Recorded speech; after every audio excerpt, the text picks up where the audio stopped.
gives an update about the demonetization of the old 1,000 shillings note, and he says so far they have collected the 209 million pieces. That means out of 217 million pieces, that means 7.3 million pieces are still in circulations. We'll be giving you details of that later on. Jimmy Mbogo is at the event and we'll pick a feed to hear more of that. But first, we take a look at the highlights. Now, Kenya's foreign bank debt stocks hit 1 trillion shillings. Now, President Uhuru Kenyatta to officially open the Nairobi Agricultural Show. Now, CBK gives an update on whether it recovered all the 217 million pieces of old 1,000 shillings note.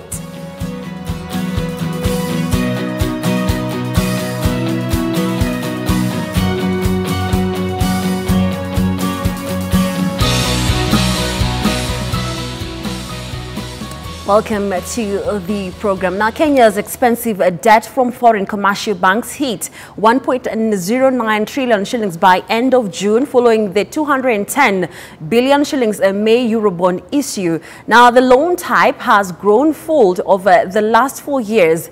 By June last year, commercial debt had gone up to 34%, while bilateral stood at 31%. Linda Koskei tells us more. According to the Kenya National Bureau of Standards (KNBS), balance of payment data sourced from Treasury shows that in June 2015, Kenya's commercial loans stood at 276 billion shillings and has since grown by 296% in the intervening year. Gengi's capital analyst Churchill Ogutu says commercial loans are expensive to service, hence Kenya has also seen increased amounts paid on interest each year, where the bulk goes to the 3 Eurobonds that the country has issued. Treasury has proposed to raise the public debt cap at 9 trillion shillings, but is also indicating a shift away from commercial loans, a part of its policy. Kenya has borrowed almost 10 syndicated loans since President Mwai Kibaki's 2011 4-year 50 billion commercial loan. Linda Koskei, K24 Inside Business. Now, the central bank is today expected to release the details of the demonetization of the old 1,000 shillings note following the expiry of the deadline, that is last night. This after the regulator outlined whether it is achieved its target of mopping up 217 million pieces of the old currency note, even as analysts warn that the process, if not well handled, may lead to a hyperinflation. Jimmy Mbogo tells us more. A day after the expiry of the 4-month grace period to demonetize the old 1,000 notes, details were emerging that the central bank may have fallen short of its target of mopping up the old 1,000 notes. Analysts have asked the regulator to exercise caution on how to fill the gap left in the economy by the uncollected money, saying any slip-ups could plunge the economy into unprecedented inflation. All risks can range from just a normal increase in inflation, which if not checked can trigger economic collapse. Remember, the whole economy can actually collapse if not handled carefully. It has happened in many countries before. If there's a big gap left there, it means that there is too few money in circulation, or few coins, or too few notes in the circulation. That will automatically cause inflation. A situation that could further worsen the country's debt situation, given that most of the loan facilities are in foreign denomination, and with the government's reduced expenditure to try and reduce its fiscal deficit, economists say the central bank has been left with very little options. You can't just bring money into the economy, and because that money must have the owner. So we find that the only window that they have generally is that one of redeeming government securities, but there are no other known or reliable methods that are known that may not trigger inflation. Another school of thought has faulted the 4-month demonetization period, arguing that it provided an opportunity for individuals with ill-gotten wealth to channel it to the economy. Late August, September was kicking in. Most of the conversions were already been done. So I think that 4 months was a long time, but long enough that if you are able to genuinely go and change your monies, I mean, you had no reason whatsoever not to go and change it here. Jimmy Mbogo, K24 Business. Now we're now listening to the Central Bank Governor, that is Patrick Njoroge, who had earlier on said they have collected 209 million pieces out of the 217 they expected to collect by the end of this exercise. Let's listen to more of what he has to say. Question by Duncan.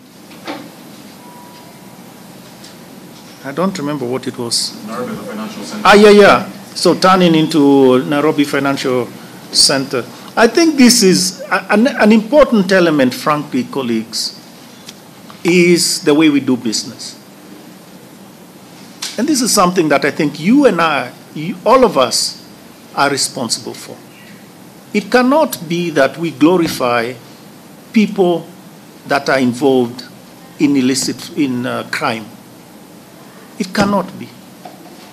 It cannot be that, we call them what? Flamboyant businessmen?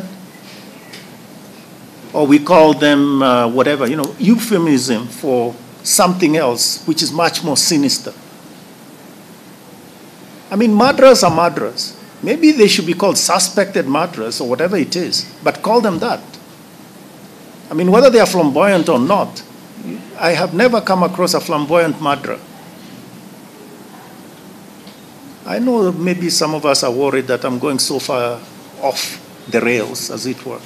But I think it is important for us to understand that we have a responsibility for maintaining a framework, a system that is devoid of this criminal activity. Whether or not they end up driving a very fanciful car or whatever else it is, if really what has put them there is crime and illicit flows, it should be dealt with and extinguished. It's your responsibility, it's my responsibility, it's the responsibility of every single Kenyan.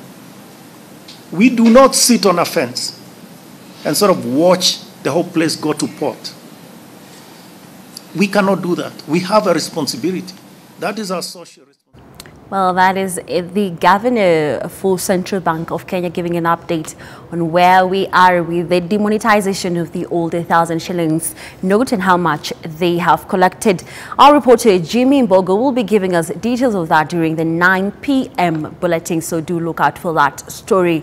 Now, President Uhuru Kenyatta is expected to officially open the Nairobi Agricultural Show, which entered day 3. The show provides an opportunity for players in the agricultural sector to showcase their innovation as well as other entrepreneurs in the technology sector. Now, Masimila Noise is at the ASK show and joins us more with the details of what is happening at the show. Well, thank you, Kara. As you rightly put it, we are at the Nairobi International Showground, where the Nairobi show has entered its 3rd day. And of course, earlier on, the president arrived here and is currently here as we speak, together with other government officials, including Nairobi Governor Mike Sonko, the Cabinet Secretary for Agriculture, Mwangi Kiunjuri, the Cabinet Administrative Secretary for Agriculture, Dr. Adu Timur, among other Cabinet Secretaries, including the CS for Industrialization, CS Munya. And of course, for this particular show for this year, the focus is on the use of technology to improve food security, keeping in mind that the past 2 years, the country has been quite struggling with food security, efficiency is concerned. And of course, food security is quite one of the key agendas of the government. And for now, a lot of Kenyans have showed up. If my cameraman can just show what is happening. Kenyans are continuing to stream in. Of course, outside this arena, there's a lot more happening, a lot more exhibitions that we will be showing you later on. But we expect the president to be here in a few minutes to be able to address Kenyans, and of course from students, those who have arrived here, and also to give us an update as far as the state of food security is concerned and the state of the nation is concerned. Can you remember last year, the Cabinet Secretary for Agriculture, Mwangi Kiunjuri, was given quite a warning as far as to ensure that the country has is food secure. And of course, this year we'll be looking to hear from him as far as what has been done a year later to ensure that food security is achieved. Also, last year there were issues as far as payment of maize farmers is concerned. And this year, of course, we'll be looking to see what has been done in order to ensure that farmers are paid on time, and true farmers are the ones who are able to gain this. Interestingly is that this show comes about just a few weeks before the country begins its harvest season, especially for the large-scale maize growing areas. We are expecting the harvest season to begin in a few weeks, and of course the Strategic Food Reserve Board is yet to set the price for the buying price for maize from farmers that they will sell to NCPB, and also they're yet to set the price for the maize, the market price that traders and millers will be buying from them.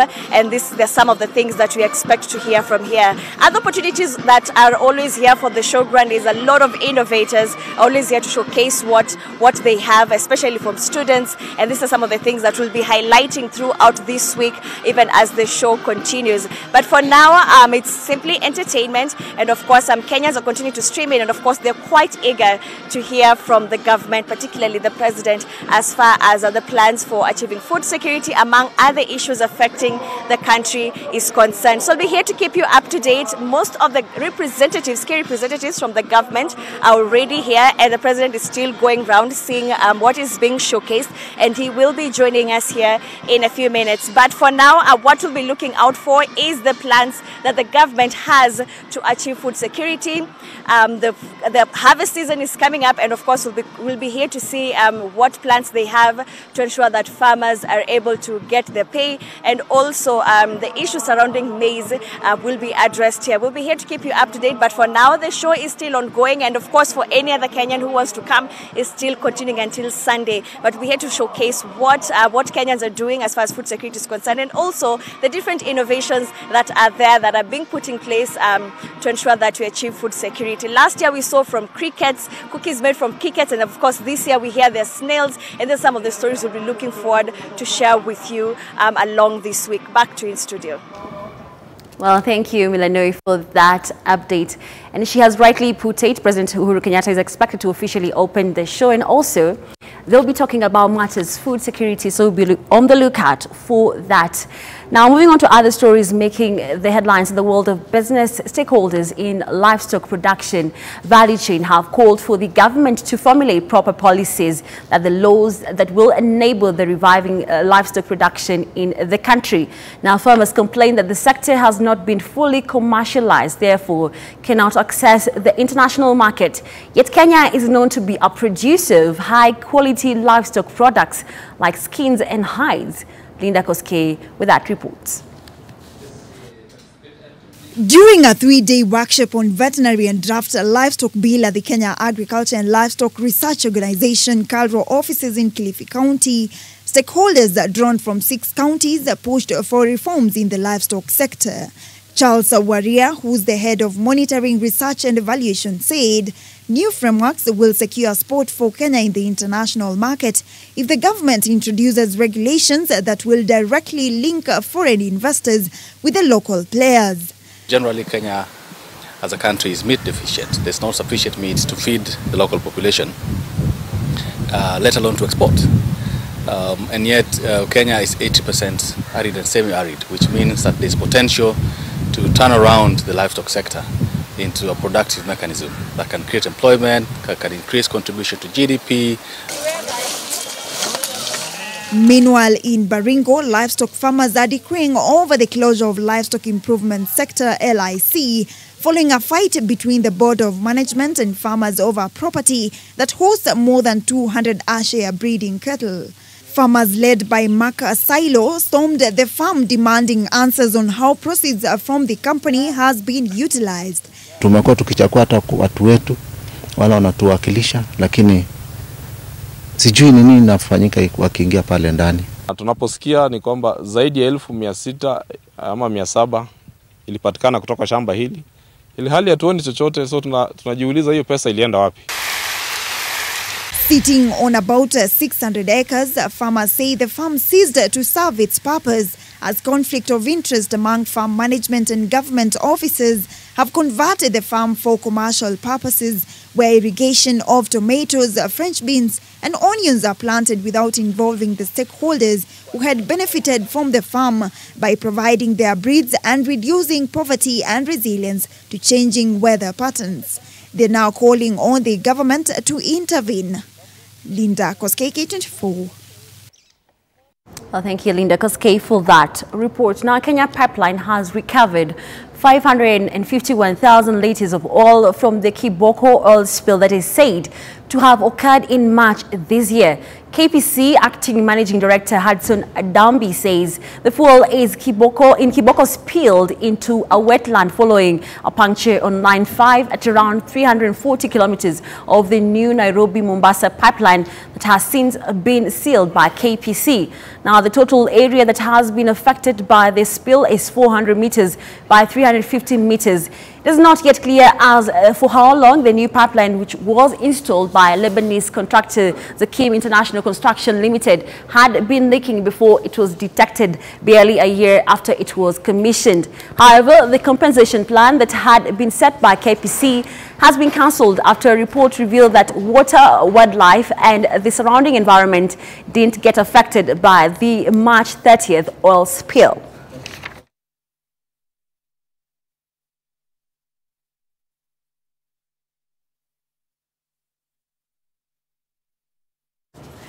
Now it's that time where we have the discussion, and today we'll be focusing on cargo transportation business. And there are big opportunities in the cargo transportation, which accounts for 35% of the cost of some goods in Africa. This is partly due to inefficiencies in logistics, and so new companies aim to work with truck owners and drivers and pair them with opportunities to make timely deliveries of cargo for other companies when their trucks would otherwise be idle or running empty on the highway. Now in studio, I'm joined by Ron Okello, who is the head of transportation at Lorry Systems, to discuss about the disruption that is happening in the cargo transportation business. Welcome. Thank you, Carol. Thank you for having me. Before we delve into what Lorry Systems is all about, I want your comments on the latest things that have been happening actually in Mombasa Port in regards to cargo transportation via SGR, where the government has said that cargo will be only transported by the standard gauge railway. Okay. Carol, I believe that the transport partners or the carriers are rightly aggrieved by the decision of the government to move the cargo into the SGR. Constitutionally, they should air their views and share that with the government in terms of, do we move the cargo back to Mombasa or do we rail it to Nairobi? Now, as a lorry, what my take would be is we are in business to collaborate with all the stakeholders and partners, transporters, government agencies, and as an e-logistics startup, we are heavily reliant on compliance on legal matters. So I'm sure that this matter that's currently going on in Mombasa is sitting in the hands of the Kenya Transporters Association, which is a local body that is mandated to take care of such grievances on the transport end. And very soon we should come up with an amicable solution to either shift the origin of the cargo to Nairobi or split it 50-50, whichever way it goes. Okay. Yes. Maybe you can explain to us a little bit about what Lorry Systems is all about, knowing very well that you deal with cargo, and meaning that with now the directive that all cargo will be transported via SGR, meaning that you'll be affected. Maybe you can expound more on that. Okay. So Lorry is a Pan-African e-logistics company. So what we do is we have a platform that drives the logistics space to operate at a sort of higher mandate of efficiency than what it was doing yesterday. So we seamlessly connect cargo owners to transporters. And in regards to the SGR, one of the beauty about why Lorry is in this market at the right time is because from time immemorial, from about the 1930s, origin of cargo has essentially been in one location, which has been the port of Mombasa. Now, the benefits, among many others, about being on Lorry Systems right now is we have the ability to shift the cargo origin to wherever the cargo is. So it could be Mombasa, Nairobi, Kampala, Lagos, South Sudan, just some of the regions that we operate in. So yes, that's what we do. Okay, so I would like to know more about some of the things that happen in areas when it comes actually to cargo transportation. One of them is theft. Yes. I'd like to know, as Lorry Systems, how do you handle that? Okay, that's a good question, Carol. So what happens is, say you purchase a product today and your shipment is coming in from China or overseas. Once a cargo gets to Mombasa, you will have brought in your cargo using some sort of clearing and forwarding agent. Once a cargo arrives in Mombasa, lorry takes care of the last mile long-haul transportation. Now, some of the benefits that we offer to our cargo owners who are clearing and forwarding agents or shipping lines is that first of all, we track the cargo, and there's a real-time communication as to where your cargo is. This is one key area that has been missing in the sector over the last couple of years. Something else that we do is we drive efficiency and reliability.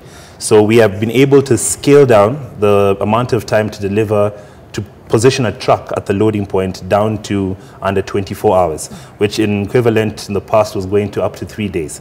So first of all, you have transparency as to what's happening. Secondly, you have a reliable and efficient partner. Third, you can be able to track your cargo as it moves on journey.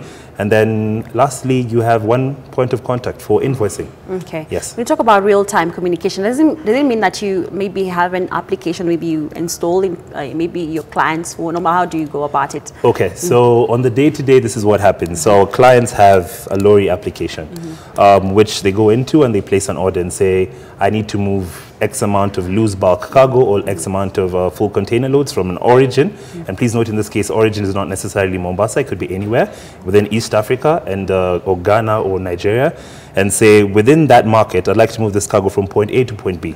Once that happens, it comes into same application, but internally now, where we're able to quickly look at the 6,000 plus pool of trucks that we have across the continent. Now we'll position a truck that is closest to your point of origin, and that's what makes us efficient and reliable. But before that, what would happen is we'd find most of the cargo clients would have a specific pool of transporters who are contracted to them as suppliers.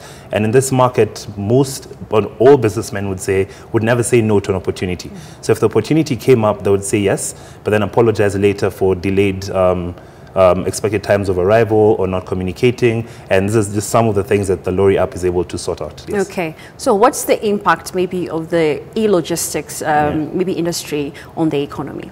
The impact is huge because the lorry application sorts out 3 main areas of logistics, which is people, technology, and processes. So as much as you have the technology, it's very hard to scale without necessarily involving people. So as a result, with the coming up of startups, especially with lorry doing e-logistics in East Africa, where it was birthed, and in West Africa, where we're present now, is that we're able to create more employment opportunities. One for the engineers, for the developers, even at the port, for drivers. And then secondly, now that you have more work to do, we're able to increase your truck utilization. This just means that there's higher revenues for transporters. So ideally, it's highly competitive because now the consumer gets to actually get real-time updates, gets to get efficient services delivered to them, but at the same time they get value for the money. So there's increase in jobs, there's higher revenue for transporters, there's cost saving because a major goal is to lower the cost of goods for our cargo partners, and these costs will be transferred to the end user, who's us, the consumers. Okay, talking about maybe the regulatory environment, you can share with us how has it been supportive maybe to your operations? So we're registered in Kenya, and when we go about our day-to-day business, compliance is key. So the regulations of the government has been extremely supportive in terms of making sure that taxes are taken care of, we pay our taxes on time, we make sure that we're registered and we comply with all the safety regulations that come along with it. However, other than the government, what we have is, in this competition space, there's a lot of quality and safety regulations which give you an added edge. So it just doesn't make sense to download the app, get your cargo into a truck and let it go, because I'll have questions after that. Is my cargo safe? That's the first question you ask. How do we track the cargo? How do we vet that the trucks are on journey? How do we deliver a high level of competency when it comes to keeping our word? So yes, the government has done a good job in terms of creating regulations for startups in the e-logistics space for us to get registered and operate from here. But at the same time, we have received consistent positive feedback and push from our clients to stay compliant. Okay. Yes. Earlier on, you did say that the e-logistic has had a huge impact on the economy. Yes. I'd like to know from you, maybe in your opinion, where you see maybe this industry in the next maybe like 5 years. Wow. So let me start with, we're 2 years old. So founded in 2017, it's now 2019. And in those 2 years, we have managed to pull together over 6,000 trucks. In those 2 years, we've managed to operate in Kenya, Uganda, South Sudan, Rwanda, Ghana, Nigeria. Those are 6 countries within Africa, and we're expanding. So in 5 years, I see Lori taking over the African continent in terms of e-logistics. There's a lot of positive reception from the market for what we're doing now. There's an appreciation of lowering the cost of goods. So 5 years from now, we take over Africa and we keep lowering the cost of goods. Okay, and you're planning also to expand to maybe other African countries? Yes, for sure. It's just East Africa?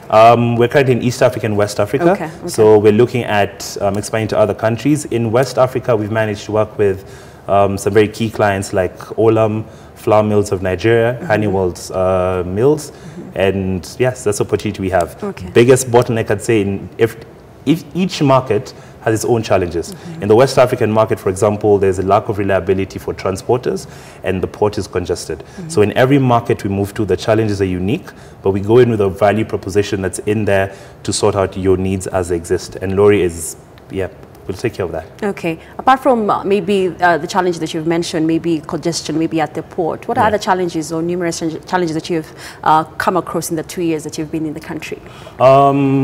Based on the competition, of course, price is inevitable because now, just like in every industry, logistics has been ripe for over 100 years. But now it's the time where e-logistics is coming and we're facing disruption. Now, with disruption, there's the early adopters and there's the late bloomers. So the early adopters have quickly said, you know what, we need to relook at our business model, not necessarily hinge towards having the port in Mombasa, but let's jump into this lorry thing. Let's hashtag one lorry, get our trucks on board, have our cargo moving in lorry and move. Now, with that, we also have the late bloomers, which comes as a result of lorry, you guys are brokers in the market. Lorry, you guys are lowering the cost of goods, but you're taking the revenues onto one side. Lorry, what's the bigger picture? You don't own trucks, you don't own cargo either, you don't feel our struggle. But the encouraging word I'd like to give is tech is taking over, not just only in logistics, but in all other sectors.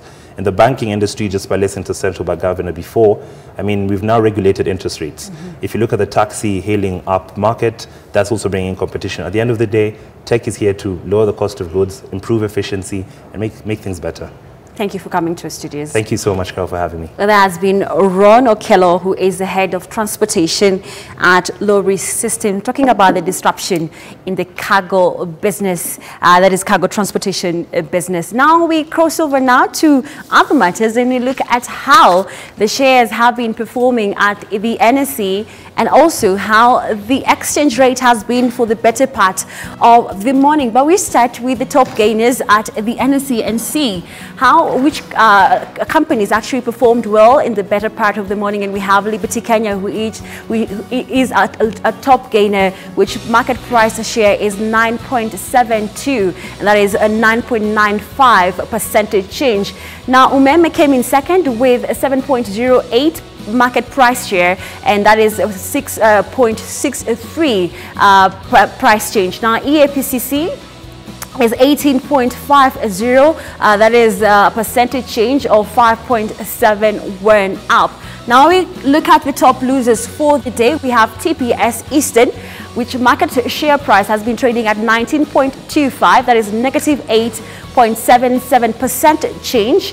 Now Scan Group came in second at 12.35 market share price, and that is negative 7.14% change. Now CIC Insurance was third with 3.07, that is the market share price, that is negative 6.97, that is the percentage change. Now we look at now the foreign exchange and see how it's been performing for the better part of the morning, and we'll look at the dollar as well as the sterling pound as well as other currencies have been also operating or seeing how they have been performing the better part of the day. We'll look at the dollar, sterling pound, we'll look at the SA rand, we'll also look at various currencies as the Ugandan shillings and also the Tanzanian shilling. We start with the dollar, which is at 103.78, that is buying, and selling at 103.98. And sterling pound is at 127.86, that that is 86 cents, and 128.14 that is selling. Euro is 113.41, 113.66 that is selling, and Rand is 6.85 that is against the Kenyan currency, and 6.86 selling. Now Tanzania shilling is trading at 22.06 against the Kenyan currency, and 22.19 selling. Now Ugandan shilling is at 35.38 that is buying, and selling at 35.55. That's how the foreign exchange has been for the better part of the morning. We'll keep you updating on our Facebook and also our Twitter on how the NSE, as the shares at the NSE and the foreign exchange will be performing for the afternoon rather. That is how we wrap up Inside Business for today. My name is Caroline Jenga. We take a look more at 9 p.m. of what is happening in the world of business. Have a great afternoon.